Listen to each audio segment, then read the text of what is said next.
Hello and welcome back to metalk-tv. It's Rena and I'm so happy that you are joining me on today. Today we have a story that is catastrophic. It's very sad. It's very upsetting. 5 men were lost. 5, y'all.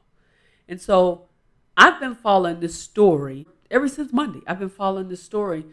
It just came across my phone as I was strolling through YouTube because I always watch YouTube. I just started following this story, and I want you all to take a look.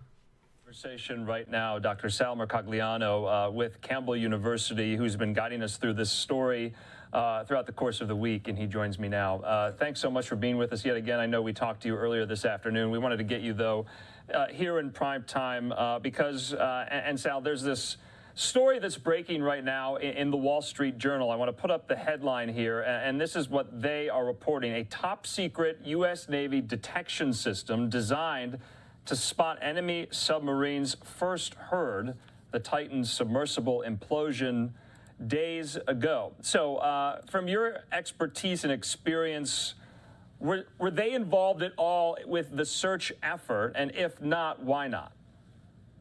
Well, this is the SOSUS array, and this was used to detect Soviet during the Cold War days submarines coming in.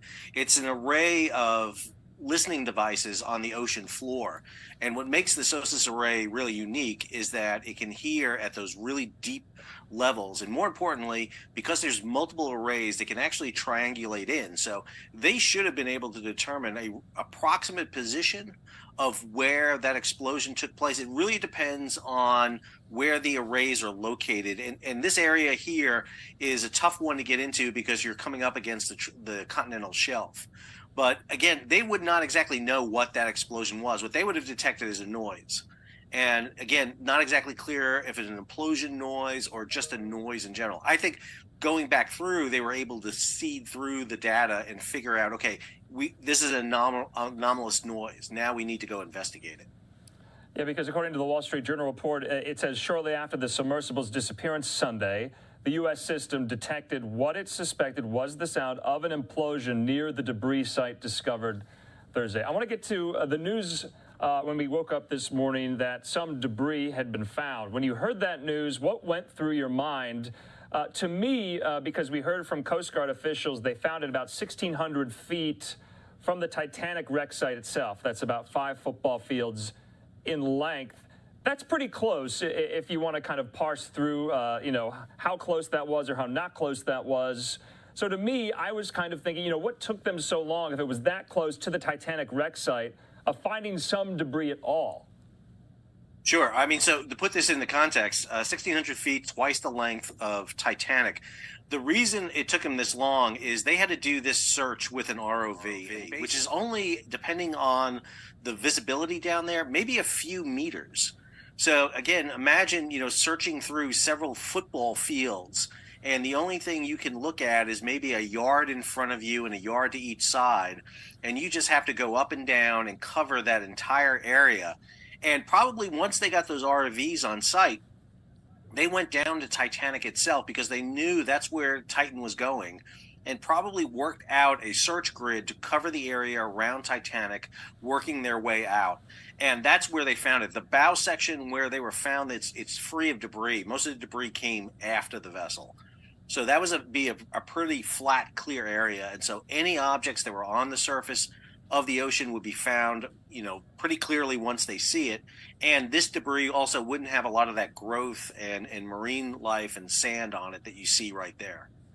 Yes, also I was kind of curious as well. We know that about an hour and 45 minutes into the mission, the trip itself, that's when contact was lost. And I know it's kind of hard to predict, but it seems like the prevailing wisdom today, right now, is that is possibly the moment that the entire vessel imploded. Are you seeing that? Do you agree with that? Is there any evidence? Would there be any evidence to actually determine that? Yeah, hour and 45 minutes is about 2 to 2.5 hours down to the bottom. And they've lost communication before. We've seen that repeatedly from stories that they've lost this. The survey of the bottom, where the wreck is going to tell us that. If the debris field is close together, that means that the implosion happened closer to the bottom. If the debris is further apart, in other words, it happened at a height above Titanic, and the Gulf Stream came into effect and drift came in, then that debris pattern would be scattered over a much larger area. So they should be able to ascertain, based on the location of the debris, when it happened with the implosion on board. Yeah, and I think, just kind of talking about, what these 5 on board went through during this, everyone was trying to kind of put themselves in their shoes throughout the course of this story. And then we got word that this theory might have been out there that, and you and I talked about it just last night, that the structural integrity of the vessel itself could have caused an implosion because of the immense pressure put on the sub itself. And people are essentially saying that, it was pulverized, and people are asking, well, whether or not these bodies can be recovered. But that's not operative, is it? Because of the circumstances. Yeah, I mean, there's very low probability of recovering a body. I mean, just that pressure depth you're talking about would have crushed everything at that level. I think what we're going to see happen here next is part of the recovery operation will be to bring parts of the debris up. In particularly, what they're going to want to look for is that tubular shape that connected the 2 end caps where the passengers rode on board. That's really the area that's going to have the biggest question. That is that fiber alloy that's put together. They'll want to be able to examine that and see what exactly potentially happened. This goes into the jurisdiction of who's going to be doing an investigation in this. This hasn't been ironed out yet. My view is it's probably going to be a joint Coast Guard, NTSB, and Canadian investigation based on the ownership of the company and the Canadian vessels involved in here. But they're going to want to bring it up. They're probably not going to be able to bring up everything here, but they'll bring up as much as they can in order to retrace what exactly happened. Yeah, and that goes to where the investigation goes from here. Obviously, you still have so many questions like so many others. What will you be looking for, though, in the investigation itself? The things I'm going to be looking for here is not just so much what happened down at the site, but what was OceanGate doing with this submersible in between dives? What did they do? Are they investigating it? Are they doing checks and making sure that the hull integrity is in place? Because that's going to show whether or not they were doing their due diligence to ensure that this craft was safe throughout. Again, we talked about this earlier.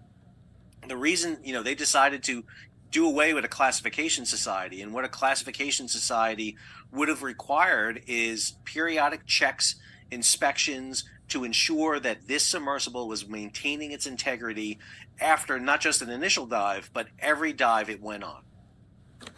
Yeah, because I think that's another question, the communications internally with folks at OceanGate, both before, during, after, and throughout the course of this entire week. I think that would kind of give a huge vantage point and viewpoint into what they were thinking and how they were operating and acting throughout the course of this search.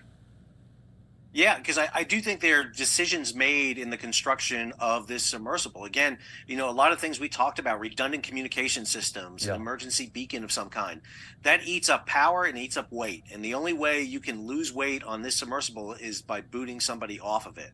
And so decisions were made. Decisions were made about what to put on the submersible, what not to put on the submersible. And the larger question now is the impact this has on the submersible industry. Before I end this, I just wanted to say, Titanic is one of my favorite movies, and I'm just wanting to send out condolences to the families out there.